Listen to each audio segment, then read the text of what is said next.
d'adoption, 780. Contre, 72.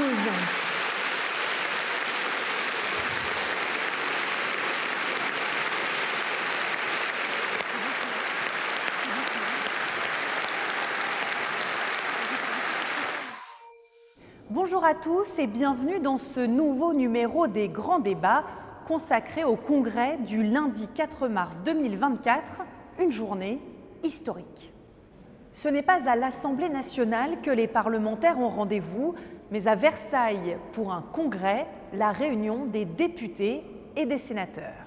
Ce congrès historique a été convoqué par le président de la République pour modifier la Constitution et y inscrire la liberté garantie à la femme de recourir à l'interruption volontaire de grossesse. Le Premier ministre Gabriel Attal est accueilli par les présidents des deux chambres. La quasi-totalité du gouvernement est là.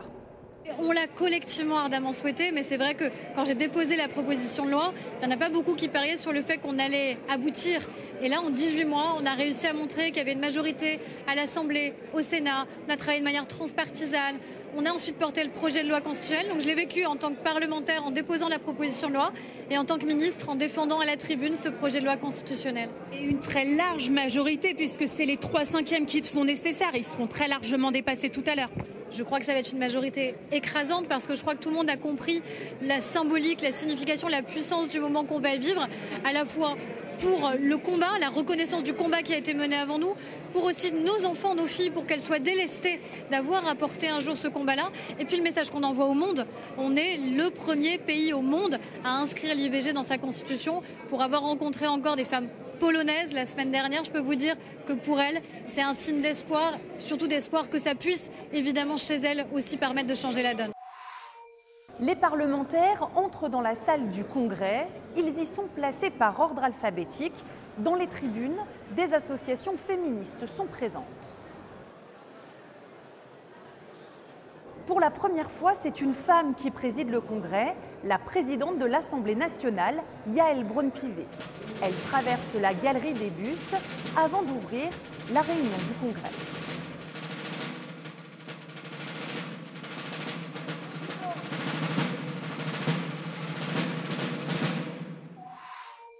La séance est ouverte. Pour la première fois de notre histoire, le Congrès du Parlement est présidé par une femme.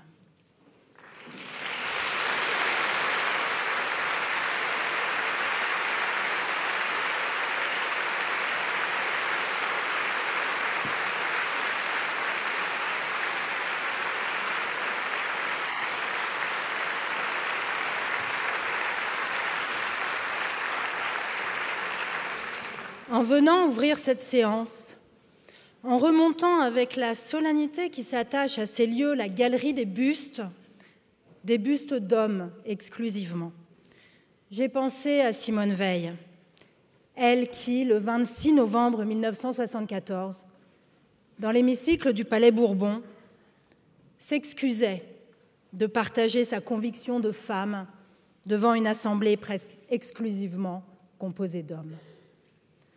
À son époque, en effet, on ne comptait que 13 femmes parmi les députés, 7 parmi les sénateurs. En contemplant aujourd'hui le Parlement réuni en congrès, je constate avec vous que la place des femmes a changé parce que la France a changé, même s'il reste beaucoup à faire pour atteindre la parité vraie. Oui, les temps ont changé. L'égalité a progressé, la parole s'est libérée. Oui, hommes et femmes ici réunis, élus de la nation, nous nous apprêtons à faire franchir à notre pays, ensemble, un nouveau pas sur le chemin des droits des femmes. Vous comprendrez alors que je sois fière de présider le Congrès du Parlement au château de Versailles, à cet instant précis où la liberté défendue par Simone Veil va être gravée dans le marbre de notre Constitution. Je suis fière de pouvoir rendre hommage ici à toutes celles qui ont écrit, qui ont agi, et aussi à celles qui se battent encore au quotidien, près d'ici ou loin de nous, pour que nous escaladions, mètre par mètre, la paroi escarpée menant à l'égalité entre les femmes et les hommes. Car c'est bien une paroi que nous avons à gravir, paroi dont l'ascension reste longue et laborieuse et trop encore incertaine. Et nous savons toutes et tous qu'il suffit d'un instant pour chuter, pour que tout ce que l'on croyait acquis ne le soit plus. Alors oui, nous avons progressé, mais il reste tant à faire sur le terrain de l'égalité. Et les violences faites aux femmes sont encore, hélas, une tragédie du quotidien. Cette nouvelle avancée, il suffisait d'écouter les femmes dans toute leur diversité, quelles que soient leurs conditions sociales, pour se convaincre de la nécessité de s'y atteler. Il suffisait de regarder le monde pour se convaincre de l'opportunité de s'y atteler. Les droits des femmes ne sont-ils pas les premiers à être menacés lorsque le populisme ou l'autoritarisme s'emparent du pouvoir ou que les partisans de l'obscurantisme prétendent nous imposer un ordre moral toujours rétrograde? Alors que le monde est secoué de tant de crises, notre pays s'attache à renforcer la garantie des droits. La France serait-elle à contre-courant? Non, elle est à l'avant-garde, elle est à sa place, c'est là sa mission et elle est attendue. Aux femmes de France, nous disons que nous ne reculerons jamais. Aux femmes du monde, nous disons que nous les soutiendrons et que nous avancerons toujours à leur côté.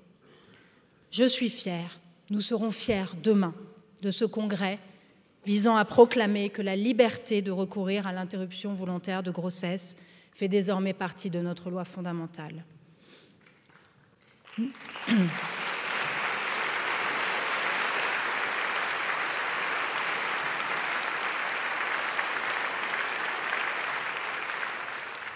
Nous sommes dans notre rôle. Le Parlement a montré, une fois de plus, que lorsqu'il en a la volonté, il sait transcender les clivages politiques pour emprunter le chemin du progrès. Retenons cette leçon. Appuyons-nous sur la vitalité de la démocratie parlementaire. Le Constituant vient consacrer son œuvre. Il le fait avec gravité, conformément à la seule procédure qui permette de réviser la Constitution, celle prévue en son article 89. L'heure est venue de nous prononcer, l'heure est venue d'exercer ce pouvoir constituant, pour nous, pour la nation, pour toutes les femmes, pour toutes nos filles, en France et dans le monde. Je vous remercie.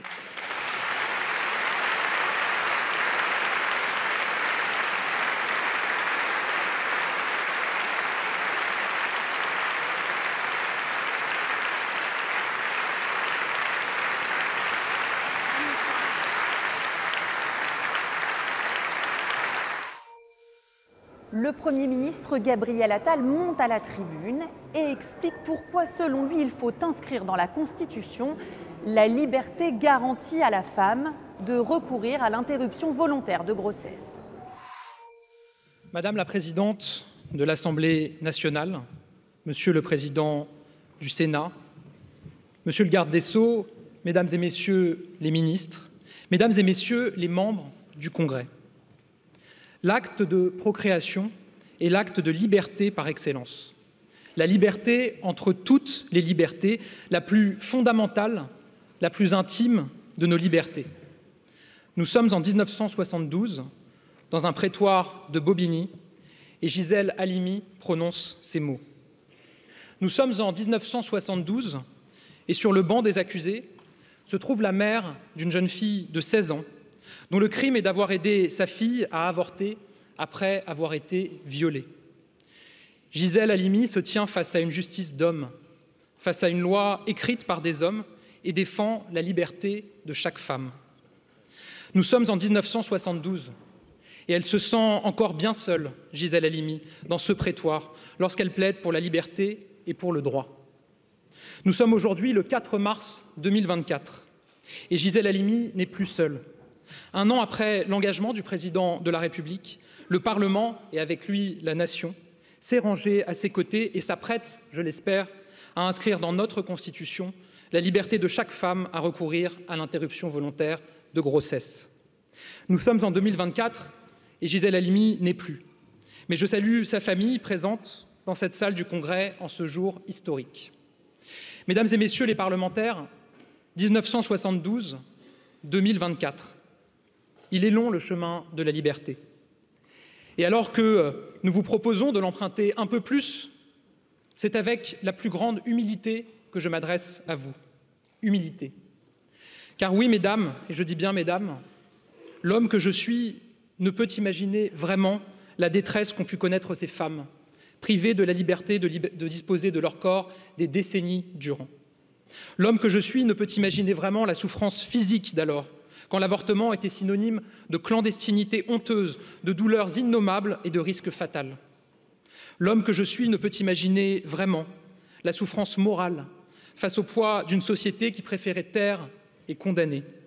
Mais le frère que je suis, le fils que je suis, l'ami que je suis, le Premier ministre que je suis retiendra toute sa vie la fierté d'avoir été à cette tribune en ce jour où sera, je l'espère, consacré le combat de femmes et d'hommes, de tous bords confondus, de toute sensibilité confondue, qui font honneur à la nation des droits qu'est la France en ayant rendu possible cet instant. Ce jour où nous pouvons ensemble, unis, pleins d'émotions, changer notre droit fondamental, notre loi fondamentale, pour y inscrire la liberté des femmes enfin. Car nous avons une dette morale envers toutes ces femmes qui ont souffert dans leur chair comme dans leur esprit, parfois jusqu'à y perdre la vie. Oui, ces femmes mortes pour avoir voulu être libres nous hantent. Oui, les aiguilles des faiseuses d'anges nous hantent. Oui, ces échappées clandestines pour avorter à l'étranger, la peur au ventre, nous hantent. Oui, nous sommes hantés par la souffrance et par la mémoire de tant et tant de femmes qui, des décennies durant, ont souffert de ne pas pouvoir être libres, allant jusqu'à parfois payer du prix de leur vie l'injustice que le législateur exclusivement masculin voulait maintenir sur elles. Aujourd'hui, nous pouvons changer le cours de l'histoire. Il est de notre devoir que les consciences qui s'éveillent à présent et celles qui écloreront demain ne soient plus hantées par ces souvenirs macabres, mais qu'elles soient plutôt habitées par la fierté que nous leur aurons ainsi léguée, celle d'appartenir à un peuple éminemment libre, conscient que le progrès est un but, que les droits sont son moyen et que le corps des femmes n'est rien d'autre que l'empire de leur liberté et de leur libre arbitre, et non pas, mesdames et messieurs, l'outil d'un projet qui ne serait pas le leur. Alors, mesdames et messieurs les parlementaires, oui, c'est avec à l'esprit le poids de ces siècles de souffrance et d'injustice que je prends la parole devant vous aujourd'hui, que je prends la parole après des mois d'un travail parlementaire transpartisan qui a commencé bien avant ma nomination, et un an pratiquement jour pour jour après l'engagement historique du président de la République d'inscrire la liberté des femmes à disposer de leur corps dans notre Constitution. Nous sommes le 26 novembre 1974, il y a 50 ans. Après l'engagement de Valéry Giscard d'Estaing, Simone Veil monte à la tribune de l'Assemblée nationale. Souvenons-nous des mots qui résonnent et des insultes qui fusent alors dans l'hémicycle à son endroit. Barbarie, nazisme, génocide, four crématoire et tant d'autres. Malgré les injures, Simone Veil ne cède pas. Malgré les insultes et les menaces, Simone Veil ne plie pas. Aujourd'hui, le présent doit répondre à l'histoire. Alors, mesdames et messieurs les parlementaires, 50 ans plus tard, sous le regard de la famille de Simone Veil, que la force de vos applaudissements pour son combat et pour sa cause tonne plus fort encore que ces insultes et fasse définitivement justice à Simone Veil.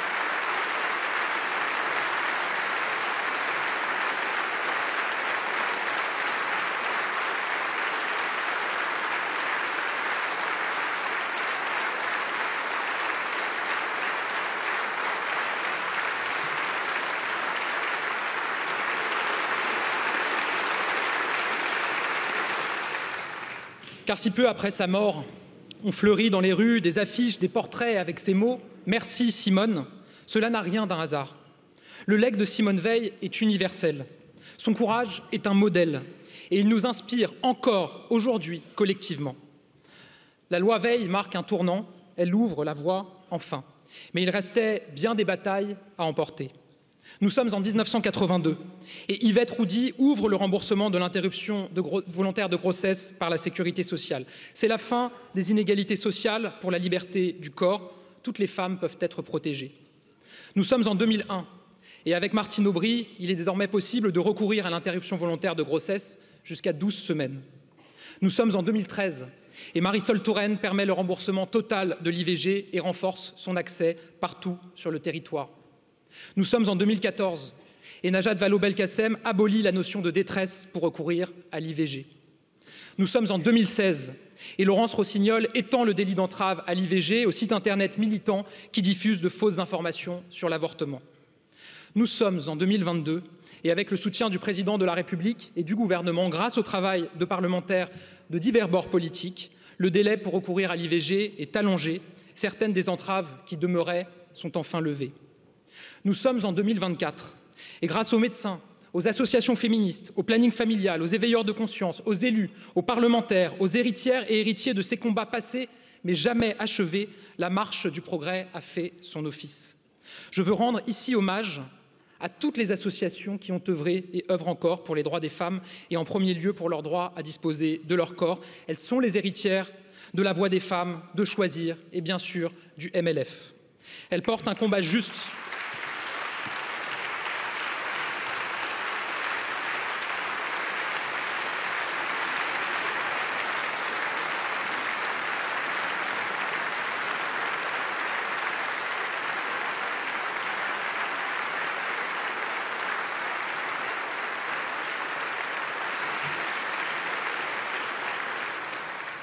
Elles portent un combat juste et font rayonner chaque jour notre devise républicaine. Grâce à elles, les mentalités ont changé. Les Françaises et les Français soutiennent sans équivoque la liberté des femmes à disposer de leur corps. Car je veux le dire, le combat des femmes a ses héroïnes, mais il a aussi ses alliés. Au manifeste des 343 ont répondu quelques mois plus tard 331 médecins, pour la plupart des hommes, qui revendiquaient avoir pratiqué l'IVG et en demandaient la légalisation. La lutte pour l'égalité entre les femmes et les hommes ne peut pas être la guerre des sexes, elle ne doit jamais le devenir. C'est un combat pour toute notre société, un combat universel, un combat pour l'unité républicaine et ce combat, nous le mènerons ensemble, nous le gagnerons ensemble, femmes et hommes, hommes et femmes, côte à côte et rassemblés. Et je le dis, depuis ce congrès, présidé par une femme, la première de notre histoire, chère Yaël Braun-Pivet, je le dis face à un congrès rassemblant plus de femmes que jamais dans notre histoire. Je le dis depuis ce congrès comme chef d'un gouvernement paritaire, je le dis comme chef d'un gouvernement déterminé à agir pour la cause de l'égalité. Sous l'autorité du président de la République, qui a décidé de s'engager sur ce chemin, nous œuvrons pour faire rimer égalité avec réalité. Car cette révision s'inscrit dans cette année d'action continue et résolue pour les droits des femmes. Un combat que le président de la République a porté dès 2017, alors que ça n'était pas encore une évidence dans le débat politique. Un combat qu'il a déployé dans tous les champs de la vie de la cité, politique, économique, sociale et sociétale. Un combat dont il n'a rien cédé et qui est par deux fois la grande cause de ces quinquennats, parce que le féminisme est universalisme. Et sur ce chemin, depuis 7 ans, aidés par beaucoup d'entre vous, nous avons avancé. Pour offrir des droits nouveaux, notamment aux mères seules, par exemple, avec le versement automatique des pensions. Pour la santé des femmes, en brisant certains tabous, comme l'endométriose ou l'infertilité. Pour l'égalité au travail, dans les carrières professionnelles, dans les salaires, alors qu'à fonction égale, une femme gagne encore seulement les 3/4 de ce que gagne un homme. C'est pourquoi nous continuerons à agir pour responsabiliser les entreprises, pour que les femmes puissent obtenir les mêmes responsabilités que les hommes et bientôt pour la mise en place du congé de naissance. Nous agissons contre toutes les formes de violence et pour que la parole se libère en renforçant notre droit, en formant les forces de l'ordre et en protégeant davantage les victimes. Nous sommes encore loin d'être au bout du chemin. Mais pas à pas, l'égalité se rapproche. Depuis ce congrès, je le dis, aujourd'hui, c'est une étape fondamentale que nous pouvons franchir. Une étape qui restera dans l'histoire. Une étape qui doit tout aux précédentes. En garantissant la liberté de recourir à l'interruption volontaire de grossesse dans notre Constitution, nous donnons une deuxième victoire à Simone Veil et à toutes celles qui ont ouvert la voie. Nous adressons surtout un message à toutes les femmes. Votre corps vous appartient et personne n'a le droit d'en disposer à votre place. Mesdames et messieurs les parlementaires, le progrès est collectif, je l'ai dit, car quand elle se met au service du progrès, rien ne peut vaincre l'unité. Le texte que nous examinons aujourd'hui en est la preuve. C'est bien du Parlement qu'est venue l'initiative du changement porté par des députés et des sénateurs, de la majorité comme des oppositions. Et puis il y eut l'engagement du président de la République, voilà un an, de rendre cela possible. Le travail a été long, minutieux. Il a fait l'objet de débats importants à l'Assemblée nationale comme au Sénat. Je veux saluer ma prédécesseure Élisabeth Borne pour son engagement. Je veux saluer l'action déterminante menée par les membres de mon gouvernement. Je pense au garde des Sceaux, Éric Dupond-Moretti, infatigable artisan du compromis qui, guidé par la force de ses valeurs, n'a compté ni son temps ni ses heures pour convaincre, pour débattre, pour répondre et pour apaiser, mais aussi à Aurore Berger. Je sais quel aboutissement représente la réunion de ce congrès pour elle. Je veux remercier ici tous les parlementaires, de la majorité comme des oppositions, qui ont participé à ce travail. Il est des moments dans la vie d'un pays où l'union, où le collectif, où l'intérêt général doivent s'extraire des querelles quotidiennes. Je voudrais, mesdames et messieurs, que nous songions un instant au moment que nous vivons. Combien de congrès du Parlement firent naître une telle unité? Combien de congrès du Parlement firent naître une telle émotion? Combien de congrès du Parlement permirent l'inscription d'un droit essentiel pour les femmes? Combien de congrès furent le théâtre non de joutes politiques politiciennes, mais d'unité, de gratitude et de l'écriture d'un destin commun? Alors oui, mesdames et messieurs les parlementaires, réformer la Constitution est une décision qui ne se prend pas à la légère. La dernière réunion de ce congrès pour réviser la Constitution date de 16 ans. Et il faut toujours avoir la main qui tremble dès lors que nous touchons à notre norme suprême.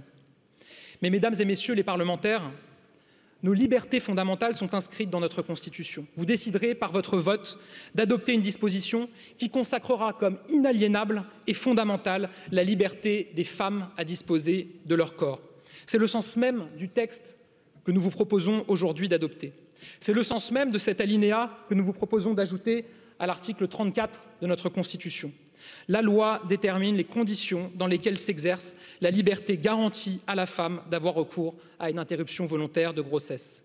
Je le sais, les débats parlementaires ont soulevé plusieurs interrogations. Ils ont soulevé aussi des débats auxquels je veux répondre à nouveau.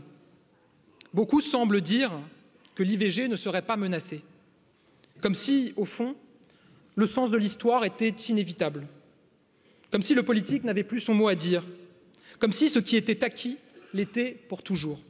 Je le réfute, clairement et formellement. Et ce faisant, j'ose le dire, oui, la liberté d'avorter reste en danger, consubstantiellement menacée, car tout dans notre histoire le prouve. Nos libertés sont par essence menacées, par essence fragiles, par essence à la merci de ceux qui en décident. Et lorsqu'on veut s'en prendre aux libertés d'un peuple, c'est toujours par celle des femmes qu'on commence. Simone de Beauvoir, encore une fois, avait raison. En une génération, en une année, en une semaine, on peut passer du tout au tout, de l'évidence à la lutte. Parlez-en aux Américaines qui doivent se battre pour le droit à l'IVG. De l'insouciance à l'angoisse. Parlez-en aux Européennes, Hongroises et Polonaises, pour qui l'interruption volontaire de grossesse n'est plus une liberté consacrée. De la liberté à l'oppression. En une génération, on a vu les Iraniennes passer du port de la jupe à celui du voile obligatoire. On a vu les Afghanes passer de la liberté d'aller à l'école à l'interdiction de s'instruire. On a vu tant et tant de femmes libres devenir des femmes tuées. Oui, tuées parce qu'elles refusent de se soumettre. N'oublions jamais.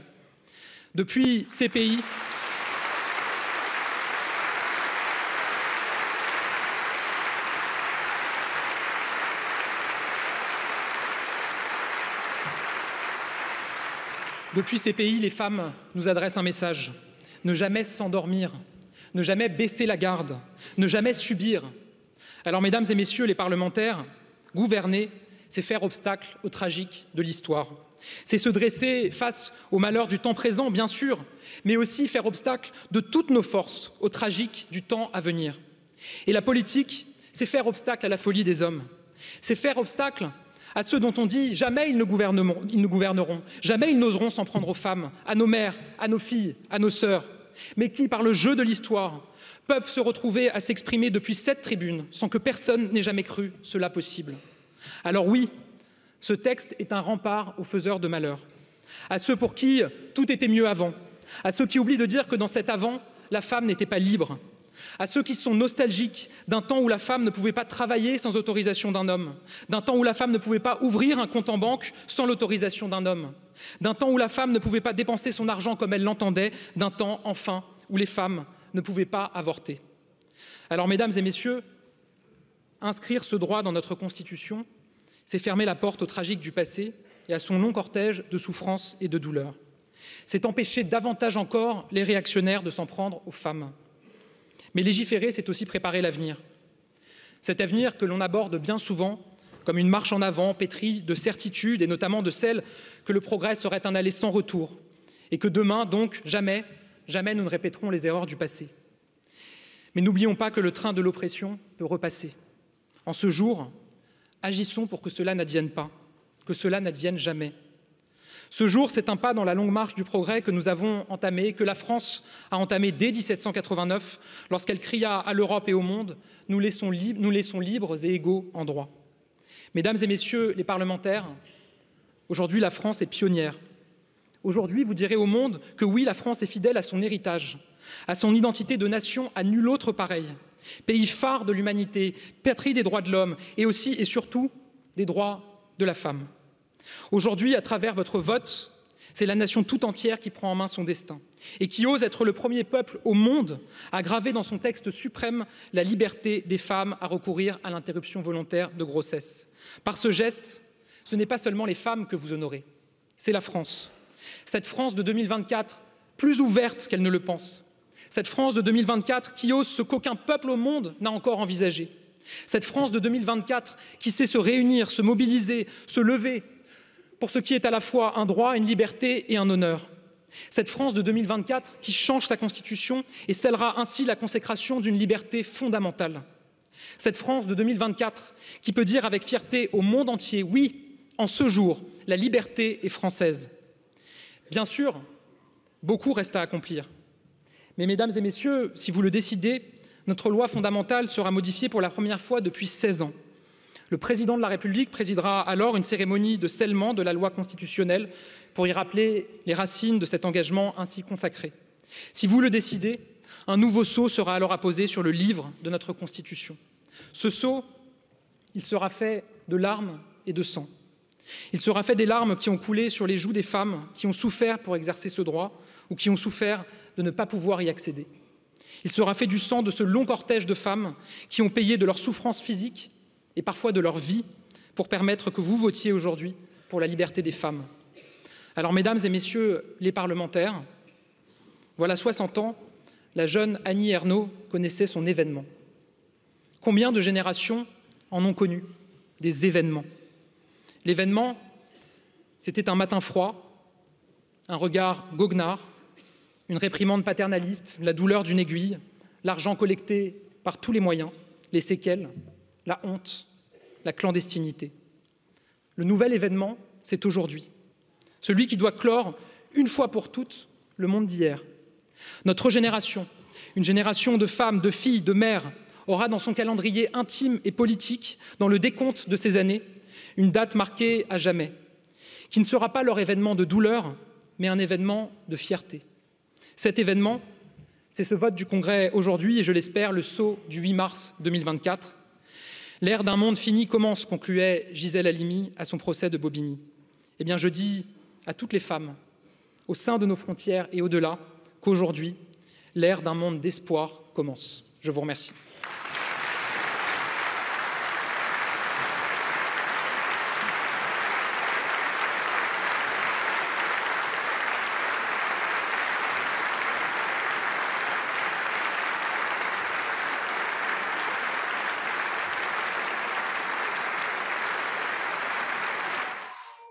Chaque groupe a maintenant 5 minutes pour s'exprimer. Je vous propose d'écouter les groupes de la majorité. Parce que nous considérons cette liberté comme fondamentale et intangible aux droits des femmes, notre devoir est de lui conférer une valeur constitutionnelle. Notre Constitution n'est pas seulement la base de notre ordre juridique, c'est le fondement de notre République, le reflet de nos valeurs. La liberté de recourir à l'avortement y a donc toute sa place. Et le terme de garantie assure qu'elle ne puisse être remise en cause, ni en fait, ni en droit, ni aujourd'hui, ni demain, par quiconque, jamais. Bien sûr, ce vote historique ne marque pas la fin de la lutte pour l'égalité entre les femmes et les hommes. Mais il symbolise ce que le constituant peut accomplir de plus noble, lorsque prévaut l'esprit de consensus. Ce combat pour le droit à l'avortement a été et demeure celui des femmes, celles qui ont souffert dans leur chair et dans leur âme de se voir refuser cette liberté, tout autant que celles qui se sont battues pour l'obtenir. Mais cette victoire, aujourd'hui, est celle de toutes les citoyennes et de tous les citoyens. Au travers de cette réforme constitutionnelle, la France prouve une nouvelle fois sa vocation universelle en devenant le premier pays à garantir le recours à l'avortement dans sa loi fondamentale.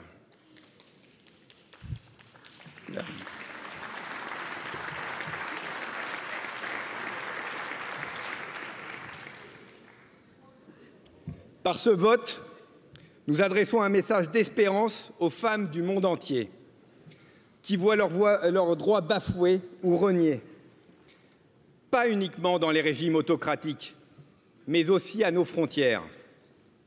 Cette consécration est donc celle de la liberté de choisir son destin et qui s'exprime en autant de cris d'espérance sur tous les continents, de Washington à Buenos Aires, de Santiago à Moscou. Your body, your choice. Aborto légal. Vaiotiela, vaiodiela. Ces paroles, les députés Renaissance les auront à l'esprit et dans le cœur en votant ce jour, pour dire à la France et aux Françaises, votre corps, votre choix. Je pense à toutes ces femmes qui subissaient en silence. Ce sont nos mères, nos tantes, nos grands-mères. Ce sont elles que j'ai d'abord connues. Et je peux vous dire que je pense à elles aujourd'hui. Les mots de Simone Veil sonnent encore. Aucune femme ne recourt de gaieté de cœur à l'avortement. Car oui, recourir à l'avortement, aujourd'hui encore, est un choix intime et toujours très douloureux. Mais c'est heureux, le législateur a mis un terme à un nombre incalculable de drames et de souffrances, le 17 janvier 1975. Les femmes ont enfin acquis la liberté de choisir, sans risquer le tribunal, sans risquer l'opprobre, sans risquer la mort. Alors nous avons cru que ce combat était gagné en Occident, que ce droit à la dignité des femmes était conquis définitivement et que les progrès sociétaux continueraient d'avancer inéluctablement. Pouvait-on imaginer, en ce début du XXIe siècle, que de nombreuses démocraties menaceraient cette liberté? La Pologne et la Hongrie n'ont pas hésité. Pouvait-on imaginer que les États-Unis révoqueraient le droit fédéral à l'avortement? Au moins 14 États n'ont pas hésité. Ce recul des droits des femmes, ces mouvements de défiance sont inquiétants et inacceptables. La dignité des femmes n'est pas négociable. C'est un combat qu'il nous faut mener quotidiennement et sans relâche. Inscrire la liberté garantie pour toute femme de recourir à l'IVG dans notre Constitution n'est ni inutile ni superflu. C'est une volonté forte et exigeante pour le présent et pour le futur. C'est protéger ce droit et affirmer notre indéfectible attachement aux droits des femmes et des hommes. Soyons très clairs, tant mieux si cette liberté n'est jamais remise en cause. Mais imaginez un peu, si d'aventure nous nous retrouvions un jour dans une situation comparable aux États-Unis, assumeriez-vous de dire à vos filles, à vos sœurs, à vos femmes: je n'ai pas soutenu ce projet de loi constitutionnelle à l'époque, simplement parce que je pensais que ça ne pourrait pas arriver chez nous, alors même que certains de nos pays voisins européens remettent en cause cette liberté. Gouverner exige une prévoyance éclairée. Anticiper les risques, c'est comme bâtir un rempart avant l'assaut. Ne pas attendre la catastrophe pour se prémunir et en subir les conséquences néfastes Voilà la sagesse de l'assurance. Oui, nous pouvons être fiers, parce que la rédaction qui nous est soumise aujourd'hui est le fruit d'un consensus transpartisan, d'un dialogue entre deux chambres, respectueux du travail de chacune et de chacun. De chacune et de chacun, parce que oui, il s'agit bien d'une histoire commune qui nous concerne, les hommes comme les femmes.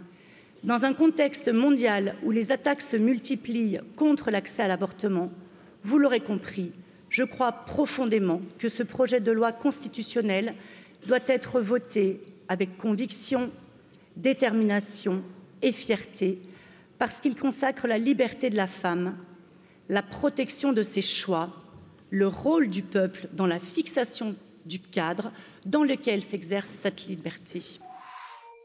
Les groupes de gauche rappellent qu'ils ont toujours soutenu cette inscription dans la Constitution. Ils ont même déposé des propositions de loi dans ce sens. Ils saluent un jour historique, mais promettent de rester vigilants.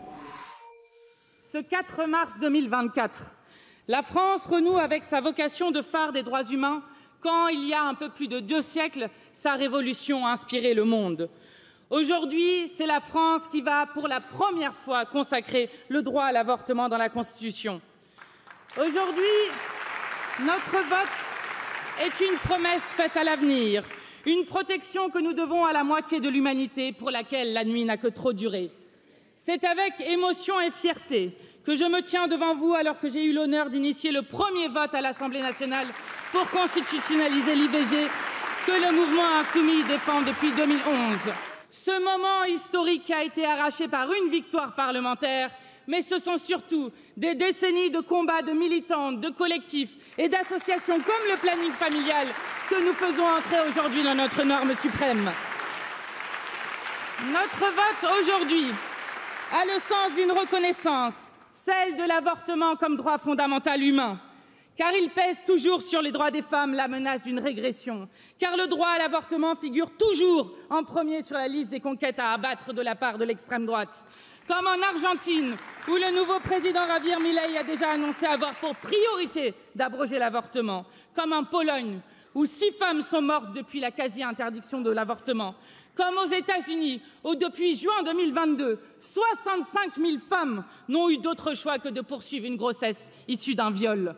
Collègues, en France, en 2024, les mouvements anti-choix s'organisent toujours contre le droit à l'avortement. Ils attaquent régulièrement les plannings familiaux. Ils désinforment quand ils ne siègent pas comme députés à l'extrême droite en comparant l'avortement à des meurtres de masse ou à des génocides. N'en déplaise aux réactionnaires, notre corps n'a pas de mission qui lui préexiste. Le sens d'une vie est toujours celui que l'on décide d'écrire. Aujourd'hui, la France fait son entrée dans le siècle des droits des femmes. Dès aujourd'hui, que toute femme choisisse elle-même sa destinée. Longue est notre mémoire, la mémoire des aiguilles dans le vagin, des utérus transpercés, des cintres enfoncés, des injections de javel, des sondes qui restent dans le corps 1, 2, 3 jours, des curetage à vif, des hémorragies, des septicémies. La mémoire des femmes qu'on a traînées devant les tribunaux, les sans-argent, les sans-relations, les plus vulnérables. La mémoire de la colère, le torchon brûle, la gerbe pour la femme du soldat inconnu, le manifeste des 343, la plaidoirie de Gisèle Halimi et le discours de Simone Veil. Aujourd'hui, nous nous tenons sur l'épaule des géantes. Nous faisons partie d'une chaîne invisible. Les femmes qui avortent, les faiseuses d'anges, les porteuses de secrets millénaires, les femmes épuisées par des grossesses non désirées, les femmes qui, par leurs paroles ou par leur silence, ont transmis à leurs filles la certitude que jamais elles ne céderaient, elles ne se soumettraient à la loi des hommes.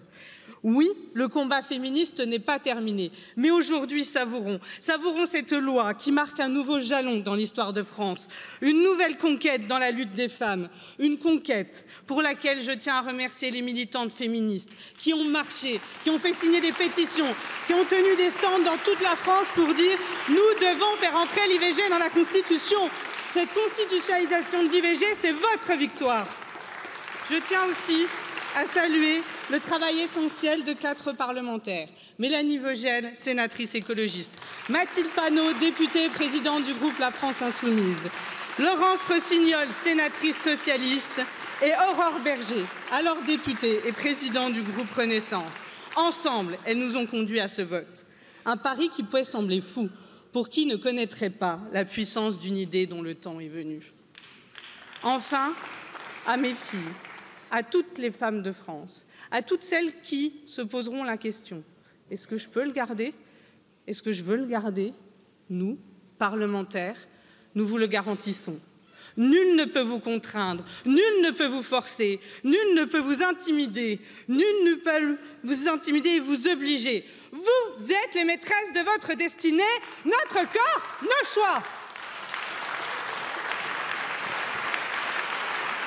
C'est la victoire de Simone de Beauvoir qui nous appelait à la vigilance notre vie durant, mais aussi de Simone Veil qui a ouvert la voie, de Gisèle Halimi, des 343 du manifeste et de tant d'autres. C'est la victoire des féministes, des associations et des professionnels qui agissent au quotidien, loin des dorures de nos tribunes, pour que les lois et les grands principes soient des réalités concrètes qui protègent et libèrent les femmes dans la revendication et l'exercice de leur droit à disposer librement de leur corps.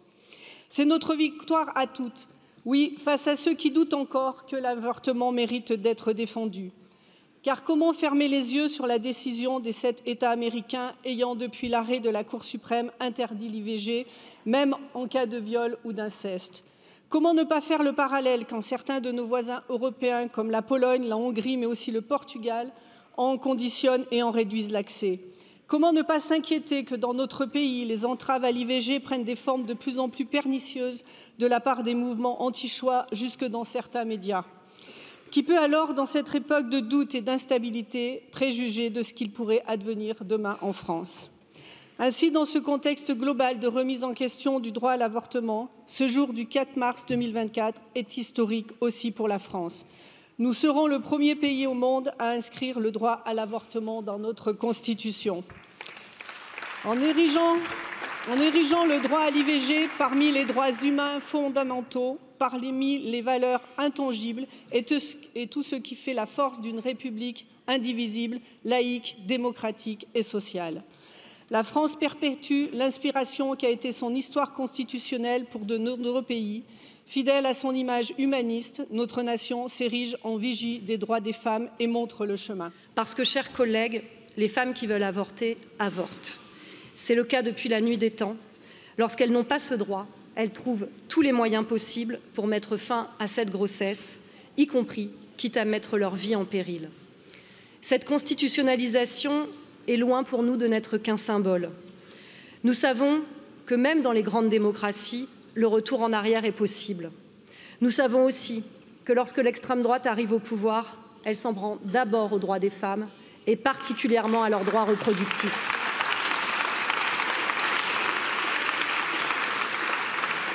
Alors, à ceux qui nous ont expliqué que ce droit n'était ici pas en danger, je veux leur dire qu'il suffit de regarder la vigueur et l'indignité aussi avec lesquelles les anti-choix et les gardiens du patriarcat ont redoublé d'efforts pour que ce vote ici au Congrès n'advienne pas. À ceux qui nous ont adressé des fœtus en plastique, des fascicules faisant parler les embryons, qui ont comparé l'avortement à un meurtre, sachez que vous avez décuplé la force des féministes, sachez que vous avez perdu.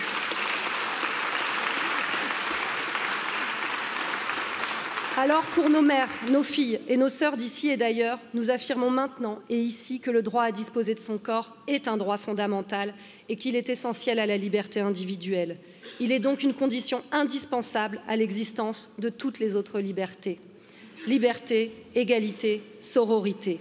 Mais sachez que nous ne lâchons jamais, parce que nos corps nous appartiennent et nos choix aussi.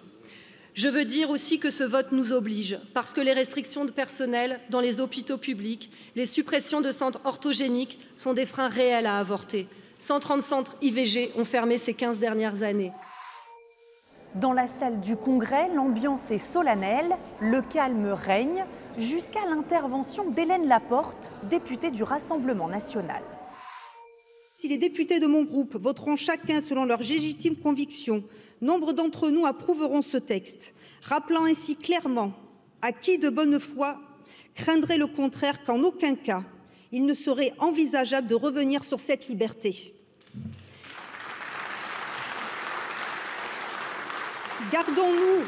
néanmoins de tout triomphalisme déplacé à propos de ce vote que certains voudraient historique, en consacrant en grande cérémonie un droit que personne ne menaçait, la majorité peu gênée il y a 2 ans d'élire à la tête du Parlement européen une femme au positionnement résolument anti-IVG s'achète à peu de frais une image d'Épinal pour sa postérité.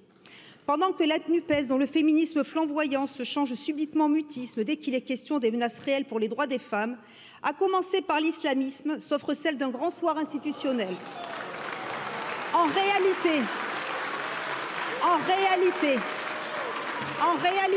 au lendemain de ce congrès, rien n'aura changé pour les femmes et les chiffres de l'avortement resteront le reflet de tous les progrès sociaux que vous n'avez pas su réaliser.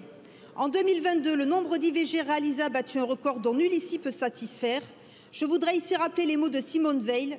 Personne n'a jamais contesté que l'avortement soit... Personne n'est ici garant de sa mémoire. Personne n'a jamais contesté que l'avortement soit un échec quand il n'est pas un drame. Parmi ces actes plus nombreux que jamais et qu'aucune norme ne rendront jamais anodins, combien aurait pu être évité par une meilleure instruction sur la fécondité et la contraception, un meilleur accompagnement des femmes, notamment économique, qui permettrait à toutes celles qui le veulent de mener leur grossesse à terme et d'élever leur enfant dans des conditions dignes. Toutes les statistiques le démontrent, la fréquence de l'avortement est étroitement corrélée à la précarité. Aussi, mes chers collègues, que chacun de nous soit lucide sur ce fait, tant que nous échouerons collectivement à répondre à cet immense défi, la liberté que nous consacrons aujourd'hui ne sera jamais qu'une demi-liberté. Je vous remercie. Je vous remercie. On attend à présent la position de la droite, divisée sur le sujet. Le président du groupe à l'Assemblée, Olivier Marleix, partage les interrogations et les doutes de son camp. L'IVG était-il aujourd'hui en danger dans notre pays au point qu'il faille l'inscrire dans la Constitution? On pouvait en débattre. Aucun parlementaire n'a jamais eu depuis 50 ans la moindre initiative visant à restreindre l'accès à l'IVG. Aucun parlementaire n'aurait, j'en suis évidemment absolument convaincu, quelles que soient ses convictions, le projet fou de renvoyer l'IVG à la clandestinité tragique d'avant 75 qui coûta la vie à tant de femmes. Mais sans parler des États-Unis, autour de nous, au sein même de l'Union européenne, il y a la restriction du droit à l'avortement en Pologne, en Hongrie. Ces menaces ne peuvent pas nous laisser indifférents. Et même si ce risque est lointain, nous acceptons de le voir en face. Et c'est la raison pour laquelle la grande majorité des députés des Républicains votera pour cette modification de la Constitution. Mais il est aussi un autre risque plus tangible, celui de défaire le si sage équilibre voulu par Simone Veil en faisant désormais de l'IVG un droit absolu qui écraserait toutes les limites, toutes les mesures d'équilibre posées dans la loi de 1975. Car l'équilibre de la loi Veil repose sur cette conciliation essentielle entre la liberté des femmes dans les premières semaines de sa grossesse et par la suite la protection de l'enfant à naître. En effet, Simone Veil avait pris soin d'écrire un article premier qui précisait, je cite, « La loi garantit le respect de tout être humain dès le commencement de la vie. Il ne saurait être porté atteinte à ce principe qu'en cas de nécessité ou selon les conditions définies par la présente loi. » Que va devenir ce principe puisqu'il ne sera pas, lui, inscrit dans le texte constitutionnel? Alors nous avons parfaitement entendu les assurances répétées du garde des Sceaux, qui s'est d'ailleurs beaucoup plaint de devoir autant rabâcher durant nos débats. La réponse, c'est que le principe du respect de l'être humain dès le commencement de la vie, ce principe posé par Simone Veil à l'article 1er de la loi de 1975, s'intègre déjà au principe de sauvegarde de la dignité humaine auquel le Conseil constitutionnel a donné une valeur constitutionnelle. Au terme de nos débats et grâce aux répétitions du garde des Sceaux, il est donc clair, manifeste que la volonté du constituant est bien que demain, comme hier, le législateur continue de concilier un droit et un principe qui ont tous deux une même valeur constitutionnelle, même si l'un est écrit, l'autre pas. Pour finir, le président du groupe Lyot s'exprime. J'entends les arguments de ceux pour qui cette réforme est superflue. J'entends aussi les réserves exprimées. J'entends aussi celles et ceux qui, parmi nos concitoyens, nous disent « mais il y a tant d'autres priorités, la crise agricole, la vie chère, la guerre en Ukraine, l'état catastrophique de nos services publics ». Il est vrai que personne ne remet ce droit en cause aujourd'hui, mais qu'en sera-t-il demain? Nous avons tous cette citation de Simone de Beauvoir en tête: il suffira d'une crise politique, économique et religieuse pour que le droit des femmes soit remis en question. Aujourd'hui, nous gravons cette liberté dans la norme suprême, nous lui donnons plus de force et ce vote s'inscrit dans le prolongement du combat universaliste et humaniste de la France. Cette consécration constitutionnelle ne marque pourtant pas la fin des combats pour les femmes. Je pense au combat pour l'égalité, tant il reste à faire, pour l'égalité professionnelle et économique, où persiste trop souvent le plafond de verre des salaires, pour lutter contre les violences faites aux femmes et prévenir des féminicides, ou encore sur la question de la santé des femmes. Pour autant, grande cause du quinquennat depuis 2017, les progrès restent trop lents. Ce vote ne marque pas non plus la fin du combat pour le droit effectif de l'IVG. Dans notre pays, trop souvent, les femmes rencontrent des obstacles, difficultés d'accès à l'information, à des praticiens, délais d'intervention trop longs. Comme dans de nombreux domaines, les fractures sociales, pour elles, se cumulent aux fractures territoriales. Il est donc tout aussi important de proclamer une liberté que de mettre en œuvre les conditions d'exercice de cette liberté. Les parlementaires sont maintenant invités à voter sur cette inscription de l'avortement dans la Constitution. Un peu avant 19 h, la présidente du Congrès annonce les résultats. Voici le résultat du scrutin sur le projet de loi constitutionnelle. Nombre de votants, 902. Nombre de suffrages exprimés, 852. Majorité requise pour l'adoption du projet de loi constitutionnel, soit les 3/5 des suffrages exprimés, 512. Pour l'adoption, 780. Contre, 72.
Je vous remercie, merci pour elle.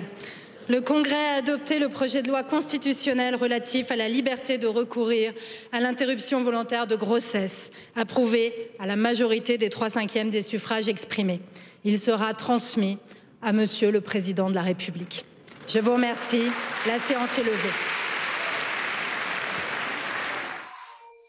780 pour, 72 contre. Les parlementaires ont très largement approuvé l'inscription de l'avortement dans la Constitution.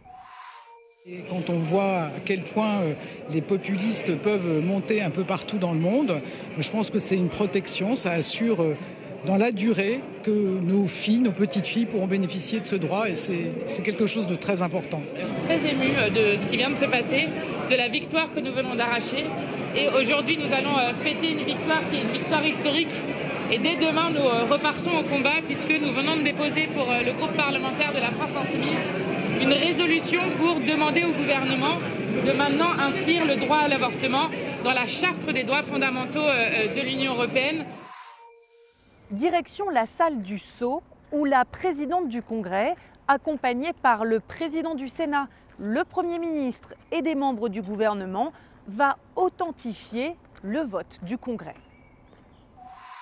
Alors une grande fierté, une fierté pour toutes les femmes qui se sont battues et qui se battent aujourd'hui et qui se battront demain.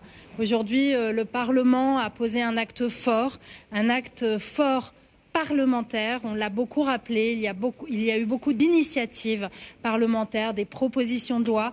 C'est un projet qui a transcendé les clivages de la gauche vers la droite. Chacun a mis de côté ses opinions politiques partisanes pour justement se dépasser et pour pouvoir protéger à jamais les femmes et les filles de notre pays en garantissant leur liberté de recourir à l'interruption volontaire de grossesse. Donc c'est un fort moment. Dernière étape de cette révision constitutionnelle, une cérémonie à la chancellerie en présence du chef de l'État Emmanuel Macron. Elle a lieu le 8 mars 2024, 8 mars, journée internationale des droits des femmes, tout un symbole.